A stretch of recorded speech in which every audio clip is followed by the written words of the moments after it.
Gloria a Dios. Amén. Amén. Qué bueno es el Señor. Amén. Amén. Efesios capítulo 2, los versículos 11 a 13. Amén. Amén. ¿Listos?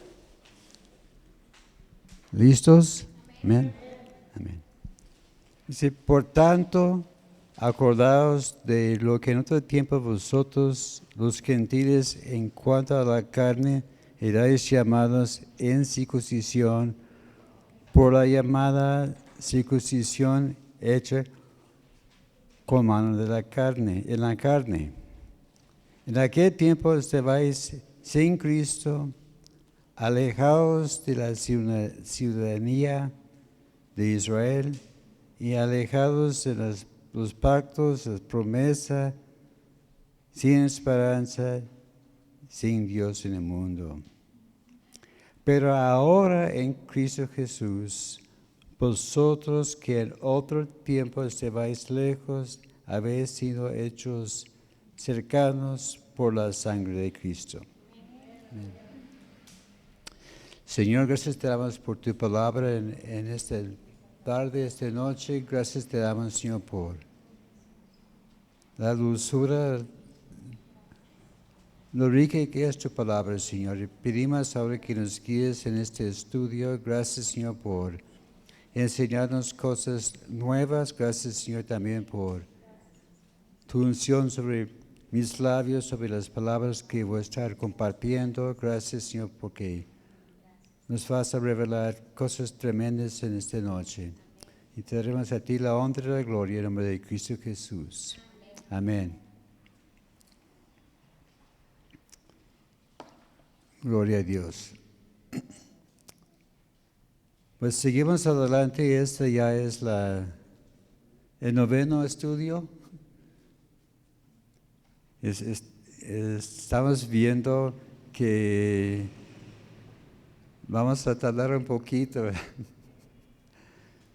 porque hay tantas cosas, pero son cosas tremendas y cosas muy importantes que tenemos que aprender, ¿verdad?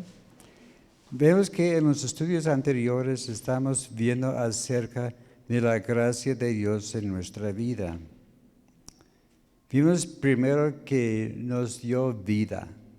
Es lo más importante, porque dice que está, como dice aquí en el versículo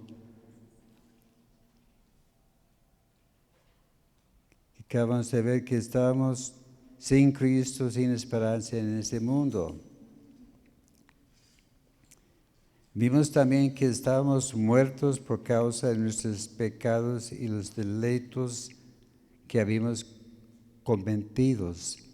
Vimos que por naturaleza somos pecadores, somos sin remedio. Y vimos también que estamos siguiendo el corriente de este mundo.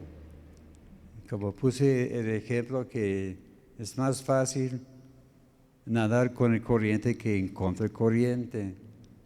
Porque es fácil seguir lo que está haciendo todo el mundo, ¿verdad? Pero estamos viendo hoy día que es muy importante que estamos decididos que no vamos a seguir lo que el mundo hace. Porque antes había cosas que uno podía decir, bueno, pero a ver qué hago. Pero vemos que hoy día lo negro es más negro. Ya no hay tanta cosa gris en este mundo. Lo malo es negro y lo bueno que debemos seguir nosotros es blanco, ¿verdad? Debe haber alguna distinción entre nosotros y lo que está haciendo el mundo. Vemos también que estamos, aún así, siguiendo el corriente de este mundo. Dios nos salvó y aún así nos amó. Aún cuando no estábamos pensando en Él. ¿Cuántos estaban buscando a Dios cuando le encontró? ¿Quién estaba diciendo, mira, yo voy a buscar a Dios a ver dónde lo encuentro? Pues, casi nadie, ¿verdad? Cada quien estamos en nuestro propio mundo siguiendo nuestra vida como si fuera nada. Yo en lo personal, yo sentía gusto y yo sabía que no era perfecto, pero era buen muchacho. Sí, tenía mis defectos, pero no, yo era igual que los demás.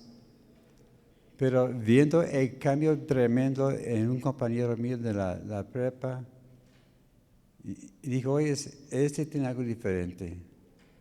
De un día al otro yo vi que estaba cambiado. Entré en el salón donde tuvimos clase de psicología. Él estaba sonriendo, bien contento. Yo le miré, porque siempre sentamos al fondo del salón. Y le dije, David, ¿qué tienes? Miré sus ojos, no son rojos. Así que, porque uno que está drogado siempre está sonriendo, ¿verdad? Si no, sus ojos claros, ¿qué te pasó? Y me explicó que no sabes que anoche estuve en tal lugar y me entregué la vida a Cristo. Ay, ¿cómo es esto? Y ya después del salón, porque empezó a haber clases, después platicamos. Y después tuvimos un espacio de media hora antes de la siguiente clase, donde supuestamente era tiempo para ir a comer en la cafetería. Y oye, a ver, cuénteme. Y me compartió el plan de salvación. Así que no lo apunté en mi agenda, no recuerdo la fecha exacta, era como mediados de marzo, quizás principios de abril, hace ya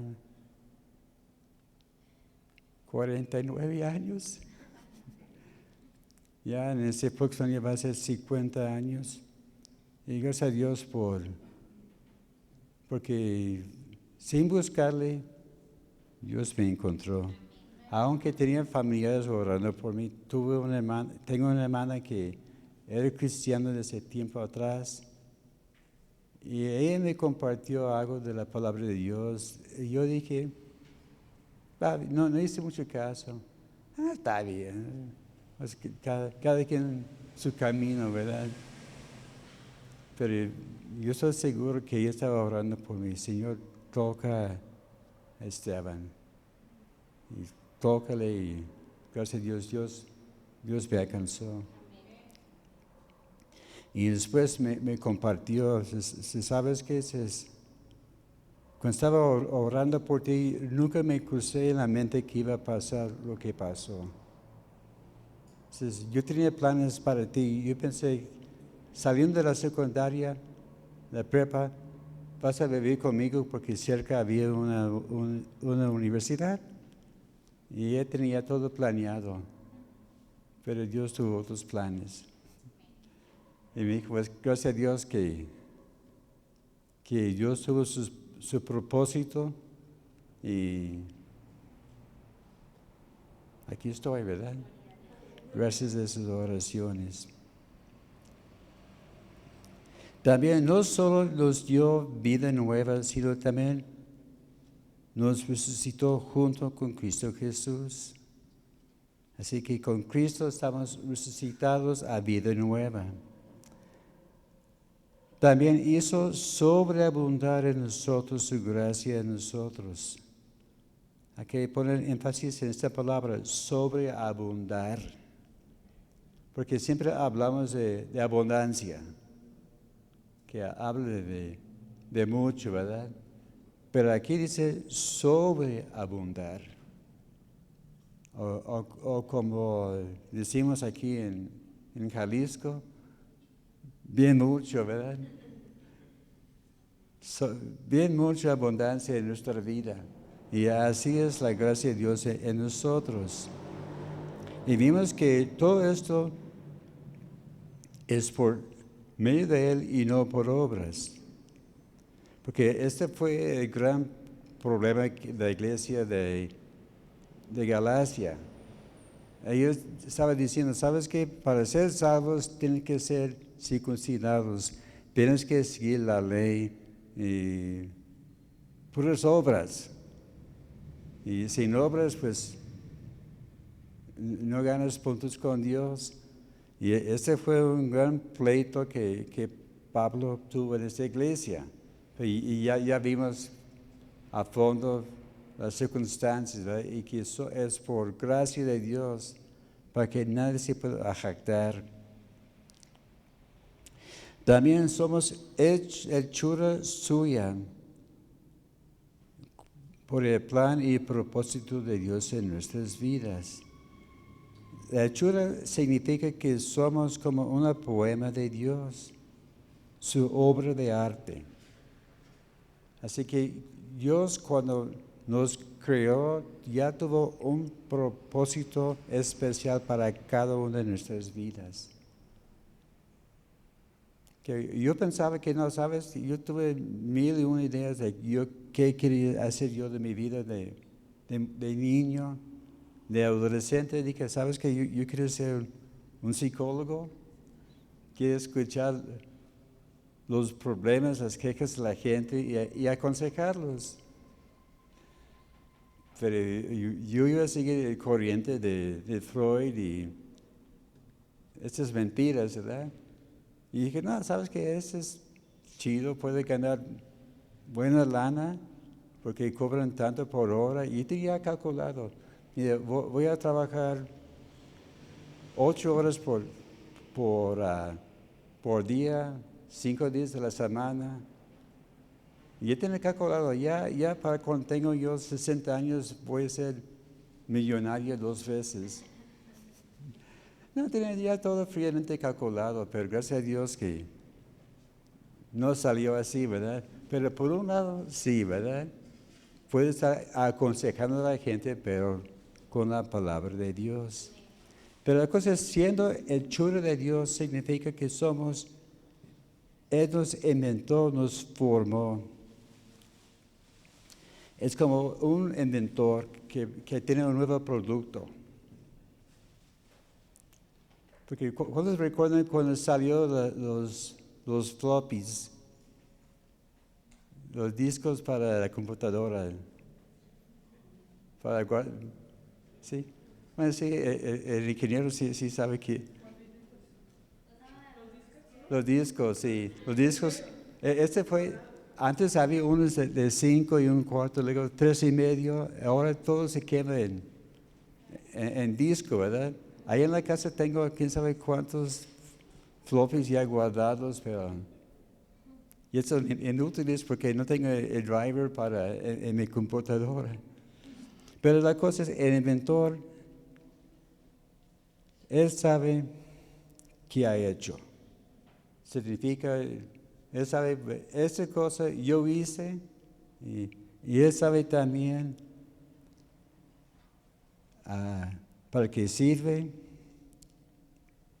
Y también el inventor puede contestar correctamente las preguntas que tiene acerca de su producto.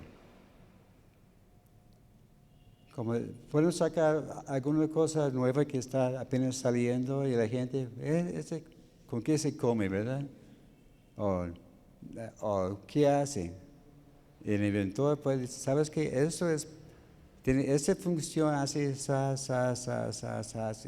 y contesta correctamente. Como hay algunos que dicen, yo sé cómo hacerlo. Y le van arruinando, ¿verdad?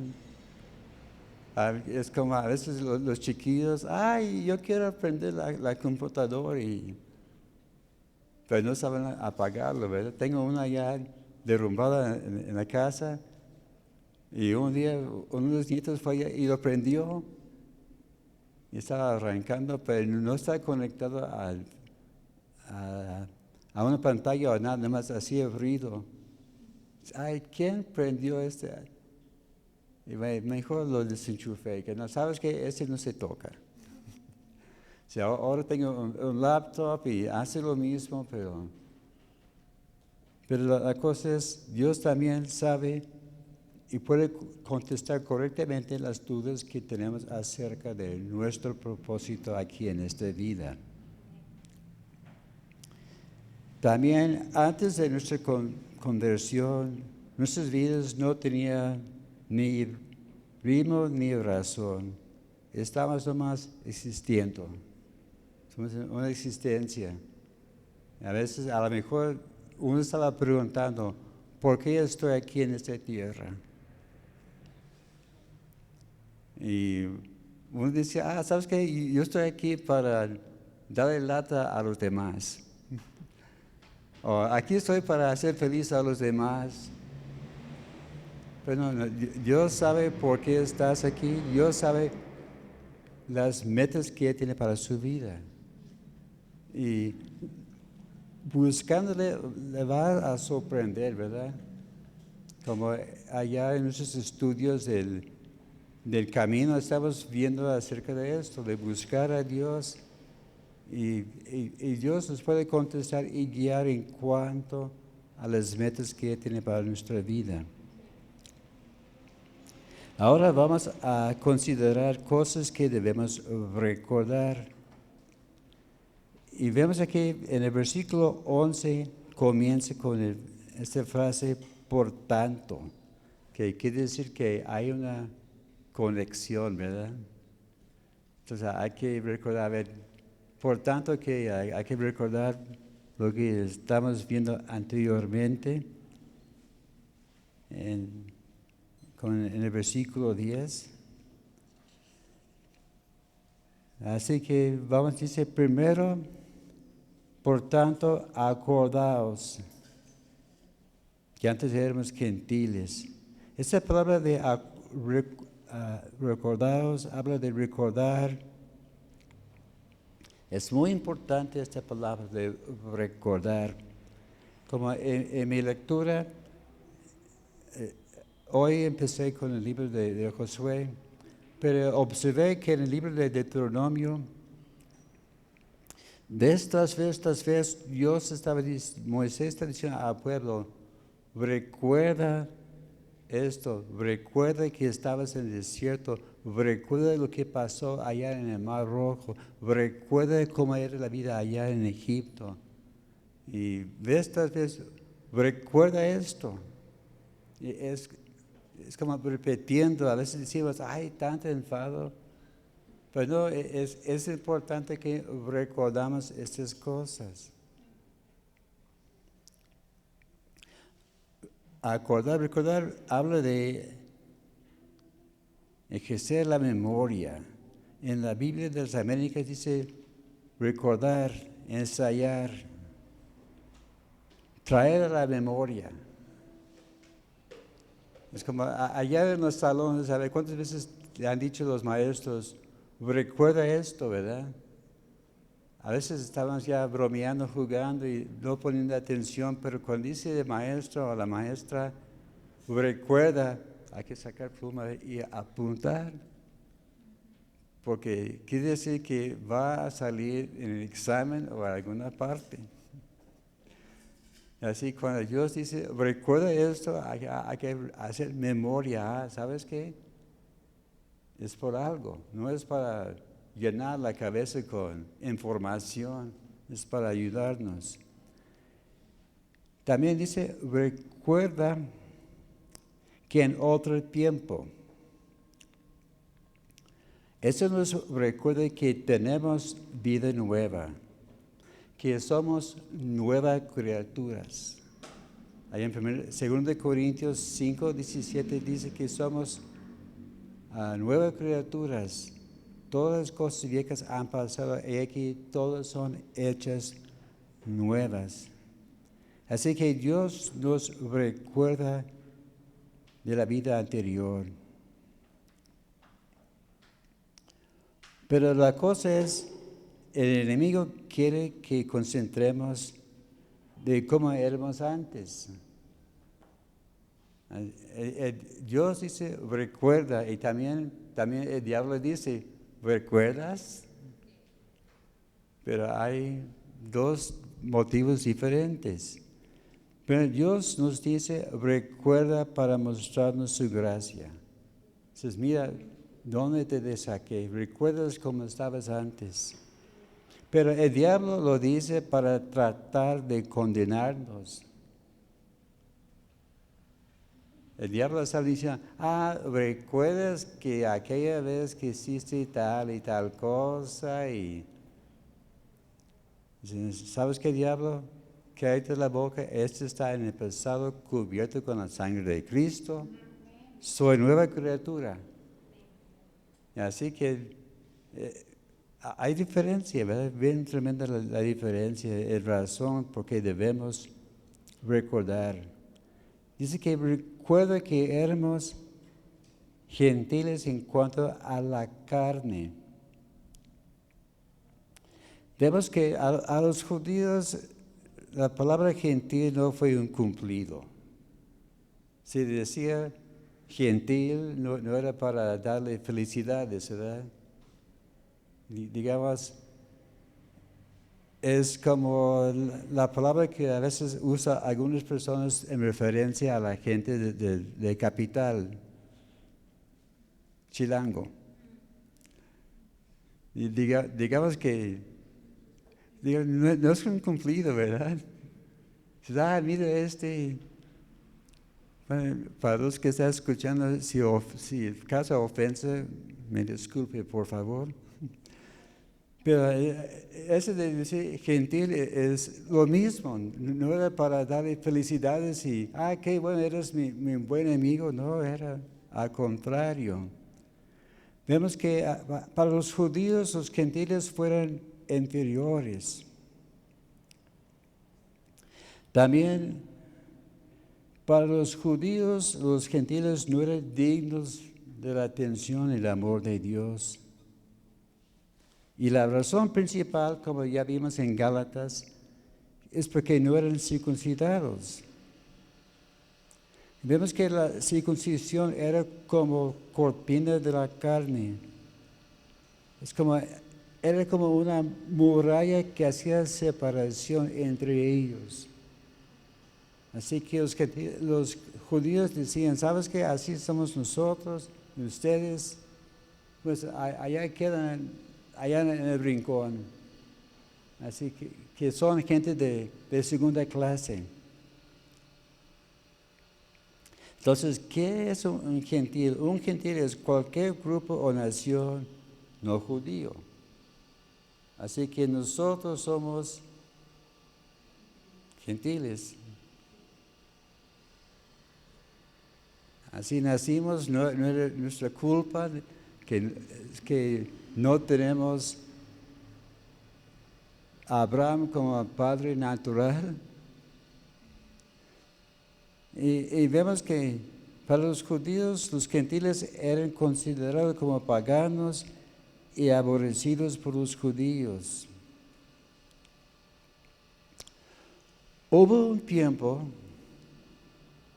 que era tan grande este aborrecimiento entre los judíos y los gentiles, que los judíos pensaban que los gentiles fueron criados para ser el combustible para el fuego del infierno.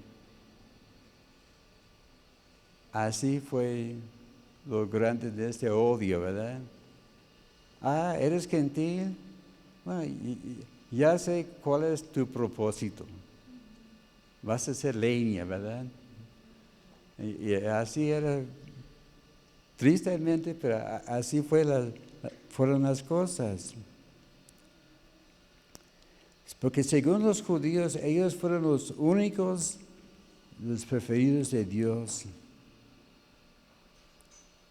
Pero vemos que la única diferencia entre judíos y gentiles es la circuncisión, algo hecho con la mano humana. Y vemos que llegó al momento que la circuncisión perdió su significado. Antes era algo muy solemne. Cuando Dios reveló a Abraham y puso el pacto de la circuncisión, era muy importante, solemne. Dice, al octavo día el varón sería circuncidado. Y era algo sagrado delante de Dios. Así que no era una cosa cualquiera. Pero llegó el momento que llegó a ser una costumbre. A lo mejor algunos ni siquiera recordaban el porqué de la circuncisión. Recordamos de los hijos de Jacob, allá en Génesis capítulo 34.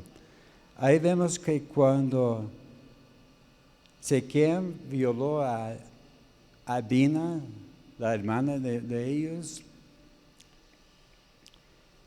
y Siquem dijo, no, ¿sabes qué? Quiero a esta muchacha, quiero casarme con ella.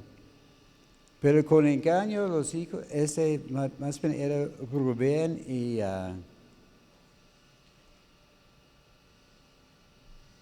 otro. Bueno, los dos hijos mayores de Jacob, Judá no, Rubén. Bueno, ellos dijeron, ¿sabes qué? Si quieres a nuestra hija, todos tienen que circuncidarse. ¿Mm?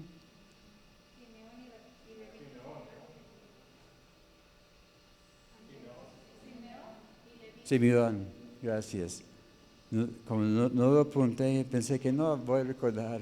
Simeón y Rubén y Simeón, los hijos problemáticos de Jacob, ¿verdad? Y por ellos hicieron un engaño y causó la muerte de todo este pueblo de Siquem y lo saquearon. Y era algo que desagradó mucho a Jacob. Pero vemos que según los judíos las bendiciones correspondían a Abraham, Isaac, Jacob y sus hijos. Pero también es interesante observar que Dios también prometió bendecir a los otros grupos. Pensamos primero en los hijos de Lot, Moab y Amón. Pues que hubo un tiempo que Lot estaba junto con Abraham, pero llegó el momento que, ¿sabes qué? Vamos a separarnos porque la tierra no los puede sostener. Y Lot se apartó y se llegó a Sodoma y Gomorra, se echó a perder todo, tuvo que huir por su vida. Y sus hijas, las hijas de Lot, ¿sabes qué? ¿Quién se va a casar con nosotros? Entonces tuvieron relaciones, incesto con su papá, y allá es donde vino Moab y Amón. Pero algo interesante, cuando Israel salió de Egipto y estaba llegando a conquistar la tierra, Dios dijo, ¿sabes qué? Esta tierra pertenece a Moab y esta pertenece a Amón. Así que ahí no vas a conquistar. Ese les corresponde. Así que había algo de la bendición de Abraham sobre esta familia. También recordamos de Ismael. Vemos que los árabes, aunque odian a los judíos, tienen la bendición de Dios en sus vidas. También los hijos de Centura. Uno piensa, a ver, ¿cuántos hijos tuvo Abraham?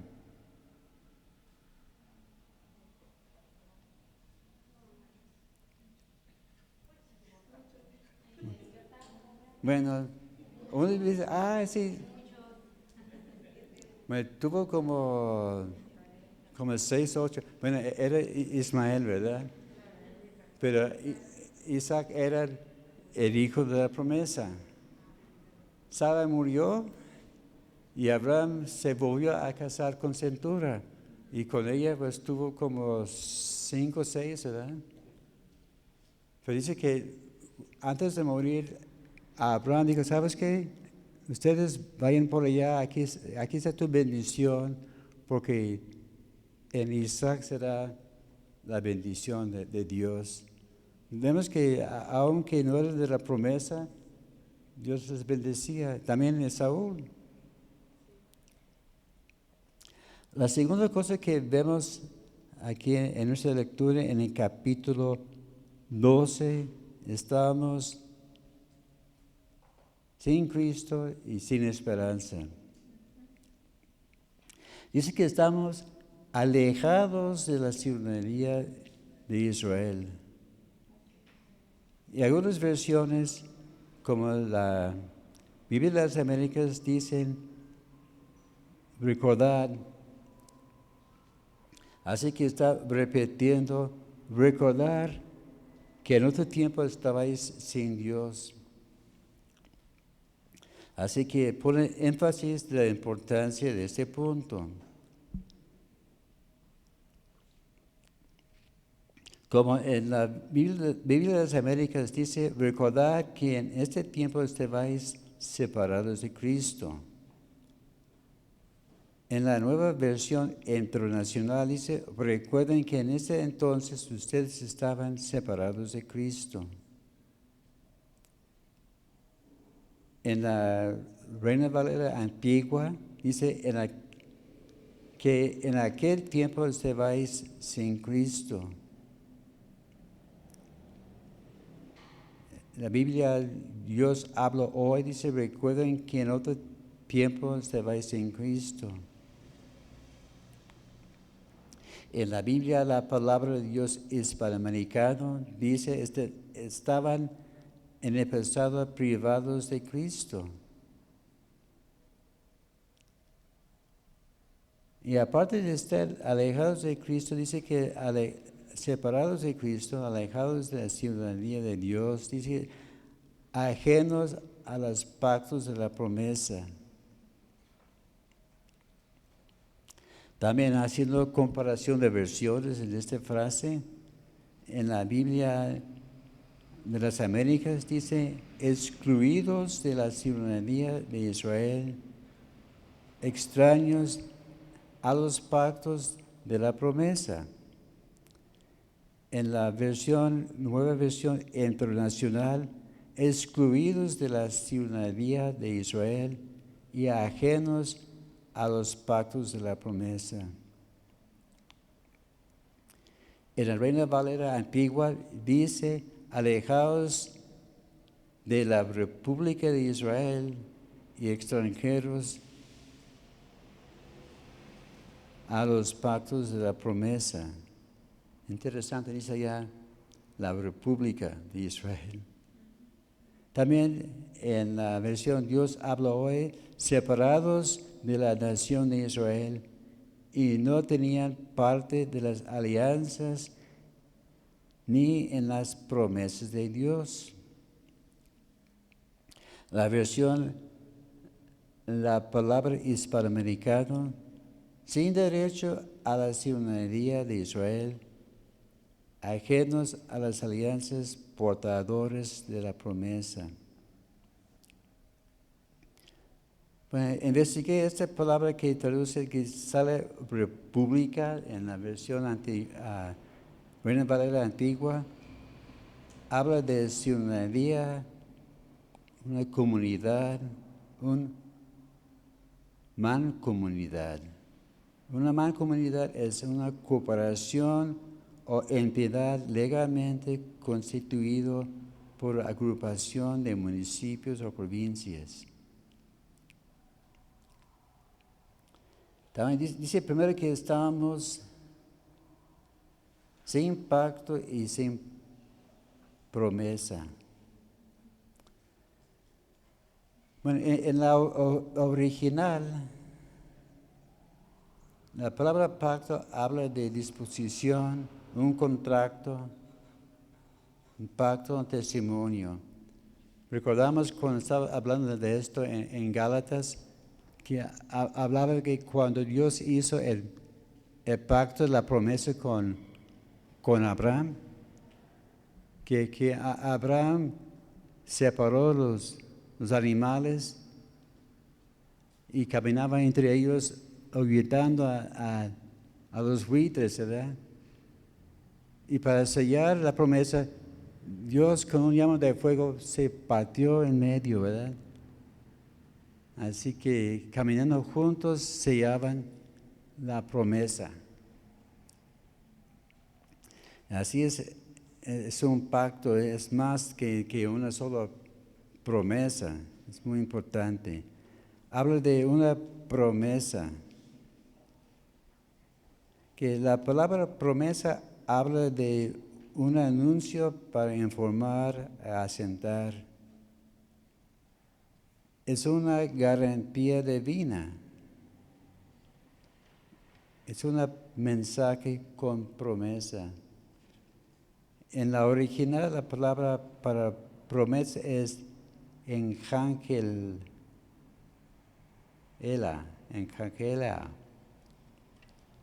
Y parte de la raíz de esta palabra es ángelos, mensajero. También dice que estamos sin esperanza, sin Dios. La palabra esperanza habla de anticipar y usualmente con placer, que una expectativa y confianza. En esta palabra esperanza aparece unas 54 veces en el idioma original en el Nuevo Testamento.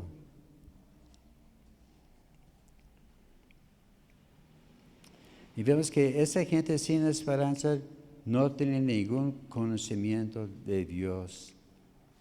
En la original esa palabra sin Dios es una sola palabra. Ateos. Ateos. A-T-H-E-O-S, ateos. Que la letra, el prefijo a en el griego significa no o ponen negativo a la palabra que sigue, ¿verdad? Y Teos es Dios.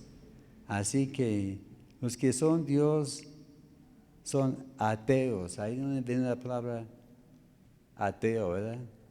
Que no solamente que no creen en Dios, para ellos no hay Dios. También en el versículo 13 vemos nuestro tercer punto, nuestro estado actual, cercados a Dios. Dice, pero ahora en Cristo Jesús, vosotros que en otro tiempo estabais lejos, habéis sido hechos cercanos por la sangre de Cristo. Que dice, pero ahora habla que las cosas han cambiado. Habla de algo presente. No habla de cosas en el pasado o en el futuro. Habla de, como decía antes, un político, hoy, ¿verdad? Hoy, es la cosa que ahora estamos cambiados. En Romanos capítulo 6, verso 22, dice que ahora somos libertados de pecado. En Romanos 8, 1 dice, ahora no hay condenación para los que están en Cristo Jesús. En Efesios 5, 8 dice, ahora somos de la luz. También en 1 de Juan 3, 2 dice que ahora somos hijos de Dios. Vemos que todas esas promesas dice que en este momento tenemos esos beneficios. Libres de pecado, que no hay condenación, somos luz y somos hijos de Dios. Y la clave es en Cristo. Porque sin Cristo, pues, no tenemos nada. Digamos que Cristo es el clave de todo. También dice que estamos hechos cercanos. Sí, ahora tenemos acceso al trono de gracia. Allá en el libro de Hebreos habla mucho de esto. Hebreos capítulo 4, verso 16, dice que podemos acercarnos con confianza al trono de gracia. También en Hebreos 10, 22, dice que debemos acercarnos con un corazón sincero. En Santiago 4:8 está la invitación, acercaos a mí. Así vamos a ver bien. Santiago 4:8.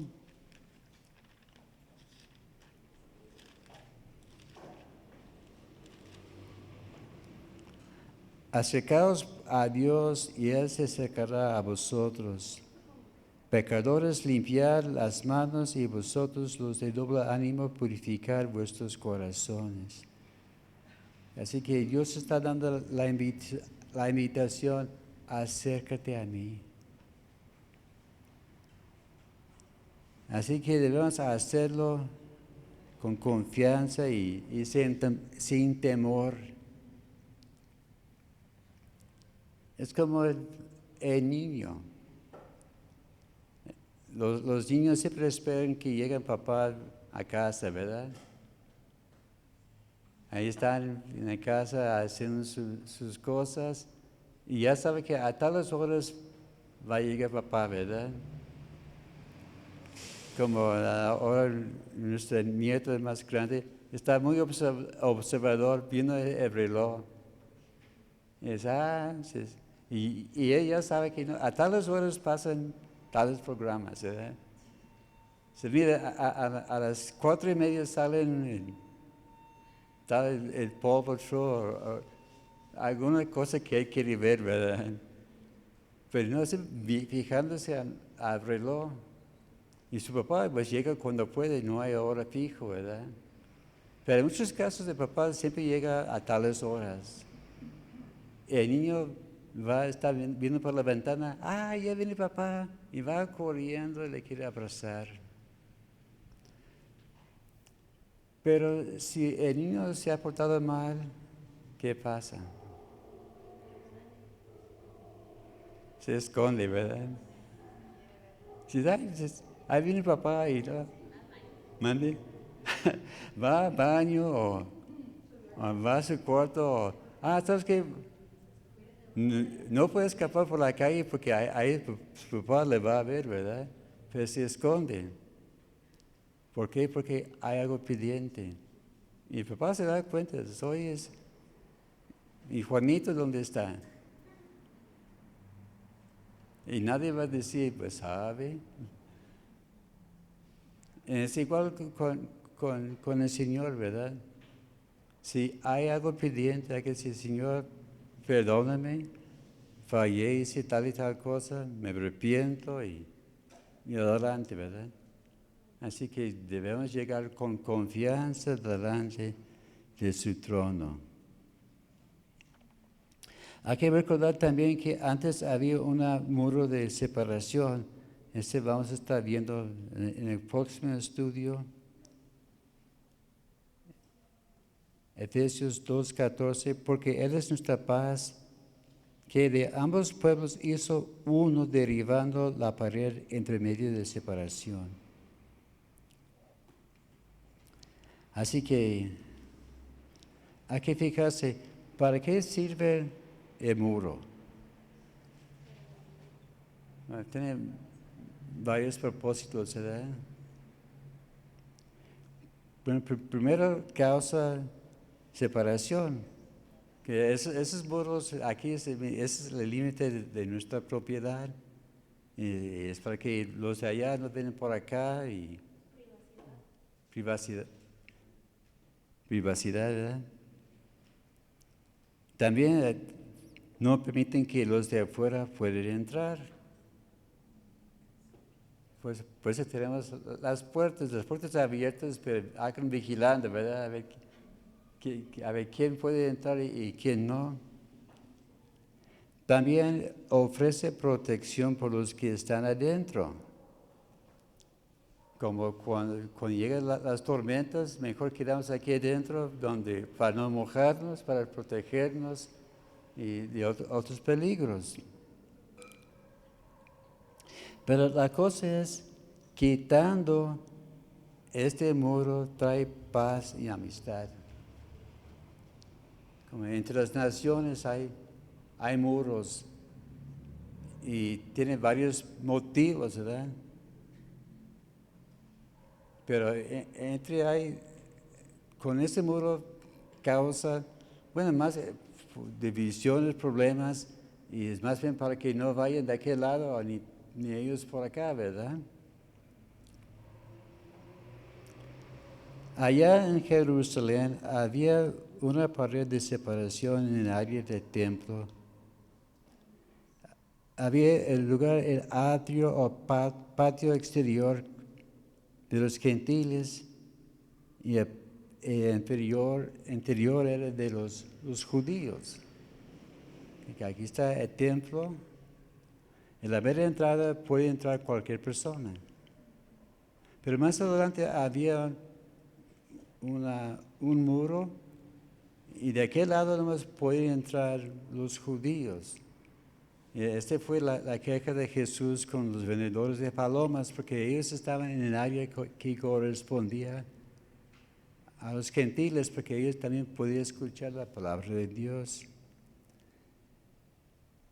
Pero esa pared de separación medía más o menos unos 60 de altura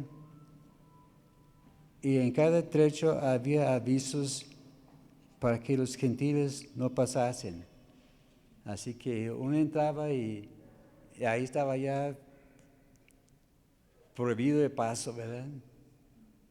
Como el famoso, la persona caminando y vallada así, ¿verdad?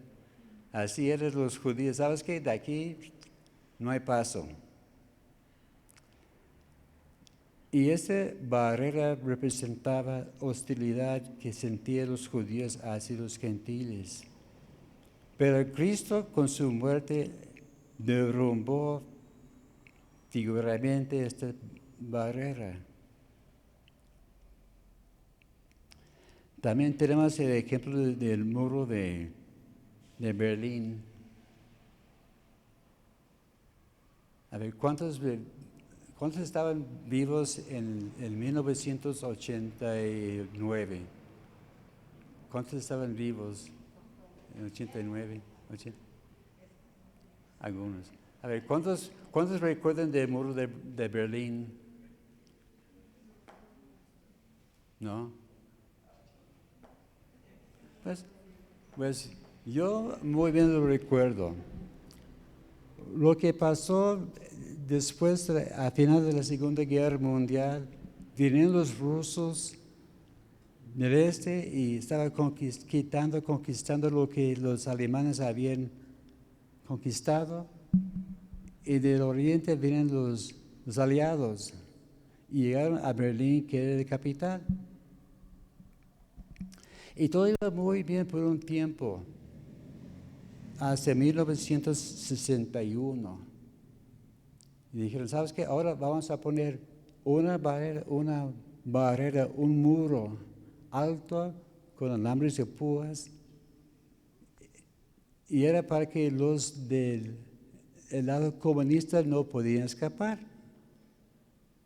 Porque era una batalla constantemente con los comunistas, que la gente quería salir porque de aquel otro lado había libertad. Entonces, ¿sabes qué? Santo remedio, ponemos un muro. Ahí están.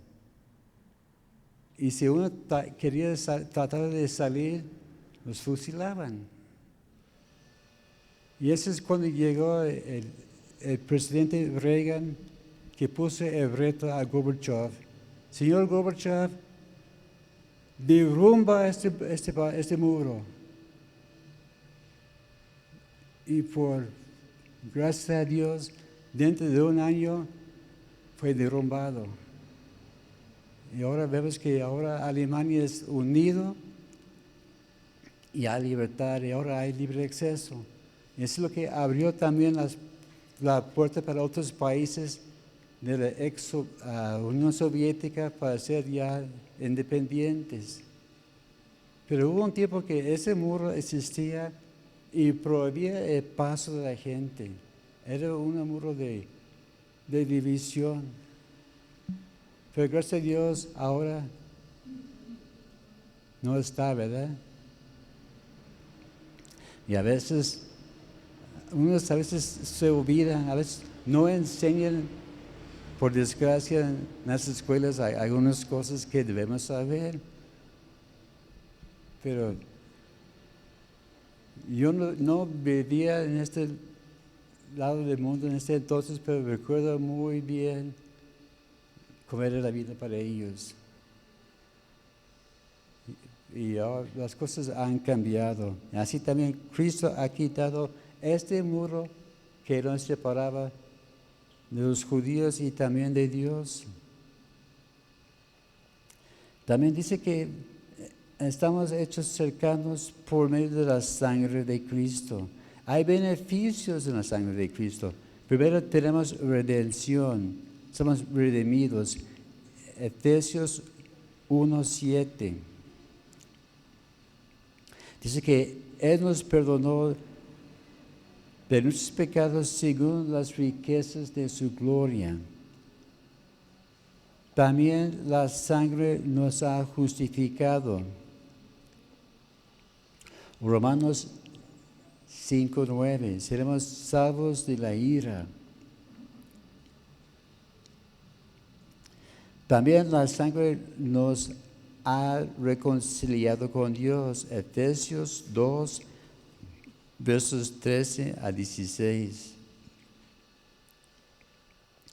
Esa sangre nos acerca a Dios, nos da paz y nos da reconciliación con el Padre. También la sangre nos santifica. En Hebreos 10:29. Dice que no debemos menospreciar la sangre de Cristo, pecando así indebidamente. También la sangre nos da victoria. En Apocalipsis 12:11. Esa es la clave de ganar la victoria. Dice que juntamente con la palabra de Dios en nuestro testimonio, la sangre de Dios nos da la victoria al final de la batalla. También la sangre nos da vida eterna. Juan capítulo 6, versos 53 a 56. Y también la sangre sella el nuevo pacto. Otra cosa que hace la sangre nos rescata de nuestra vieja forma de vivir. Y vamos a ver en 1 de Pedro capítulo 1, versos 18 a 19. 1 de Pedro capítulo 1, versos 18 a 19. Sabiendo que fuisteis rescatados de vuestra vana manera de vivir, la cual recibisteis de vuestros padres, no con cosas corruptibles como oro y plata, sino con la sangre preciosa de Cristo, como de un cordero sin mancha y sin contaminación. Amén. Dice que nos rescató de nuestra vana manera de vivir. Como dije al principio, antes vivíamos sin propósito, sin dirección, sin razón.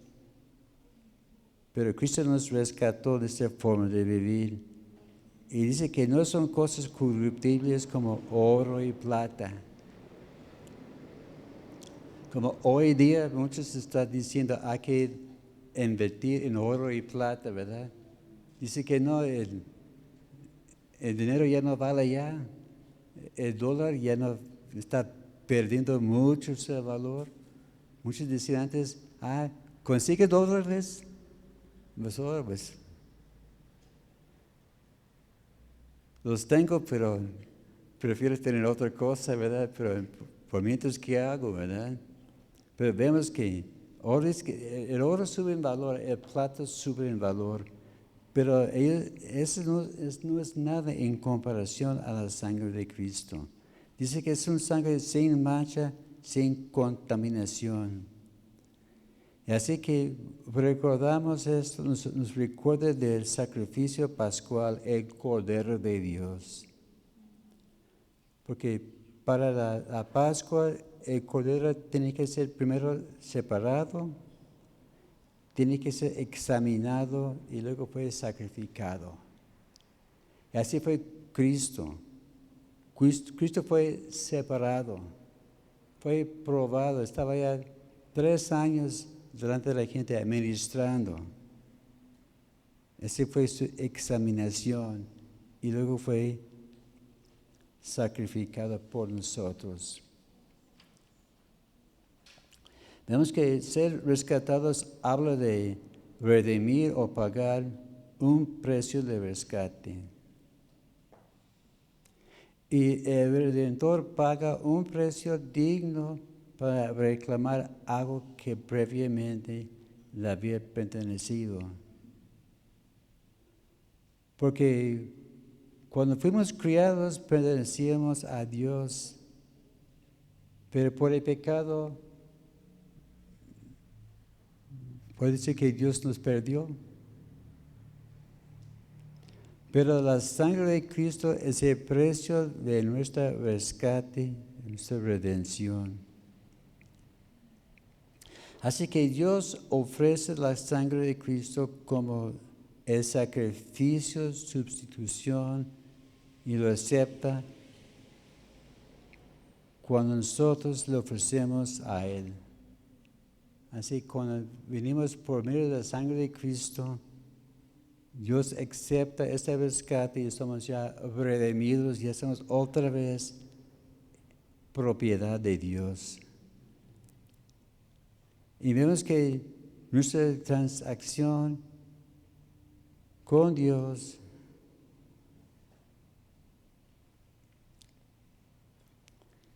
no es de cuestión de oro ni plata, sino es una cosa que trata de la vida y la muerte. Así que Cristo dio su sangre para rescatarnos del pecado y la muerte. Y su sangre es un precio digno y provee un lazo de unión indestructible entre Dios y el hombre. Así con la sangre de Cristo estamos ya unidos, comprados y garantizados.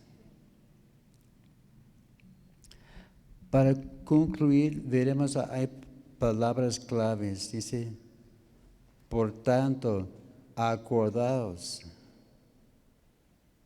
Hay que recordar cómo era nuestra vida anteriormente. Hay que recordar que las obras no tienen nada que ver con la salvación. Hay que recordar que antes no tuvimos razón por la cual vivir. Y nuestra vida no tenía dirección ni sentido. Pero ahora podemos acercarnos a Dios confiadamente. Y tenemos la paz de Dios en nuestra vida. Así que seamos gozosos y agradecidos a Dios por todo. Amén. Cosas que hay que recordar, ¿verdad? Hacer memoria. Amén. Padre, gracias te damos por tu palabra, gracias te damos, Señor, por este gran sacrificio de Cristo allá en la cruz. Recordamos, Señor, de dónde nos has traído. Estamos agradecidos porque podemos decir que hasta aquí tú nos has ayudado. Y pedimos, Señor, que nos ayudes, que podamos ser, Señor, fieles a ti. Recordar que no es por ser buena gente o por mérito de nuestra parte, pero es por tu gracia que somos salvos. Y pedimos, Señor, también que tú nos ayudes a compartir estas nuevas a la gente allá en el mundo buscando algo por lo cual vivir. Y pedimos que puedan ser, Señor, portadores de tu palabra de gracia. En nombre de Cristo Jesús. Amén.